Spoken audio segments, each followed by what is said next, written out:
Iran dilaporkan mulai kehilangan kendali atas beberapa kelompok proksi utama di kawasan, termasuk kelompok Houthi di Yaman dan milisi di Irak. Pejabat senior di Teheran yang berbicara kepada media Inggris mengindikasikan bahwa kelompok-kelompok tersebut kini bertindak dengan otonomi yang jauh lebih besar dan tidak lagi mengikuti instruksi seperti dahulu. Menurut laporan, Houthi yang oleh seorang pejabat disebut memang memiliki watak pemberontak kini bergerak sepenuhnya bebas tanpa menunggu arahan dari Iran. Situasi serupa juga terjadi di beberapa milisi di Irak yang dilaporkan mulai beroperasi tanpa koordinasi terpusat. Hilangnya kontrol ini muncul di tengah melemahnya jaringan proksi Iran menyusul hantaman besar terhadap Hizbullah di Lebanon dan terputusnya Hamas akibat pengepungan di Gaza.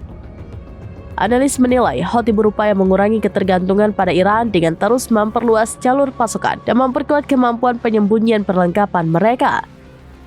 Keretakan hubungan antara Teheran dan Houthi disebut-sebut bermula sejak April, ketika Iran dilaporkan menahan diri untuk tidak memberikan dukungan yang diminta saat terjadi serangan besar Amerika Serikat terseret dalam konflik langsung dengan Washington.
Download Tribun X sekarang, menghadirkan lokal menjadi Indonesia.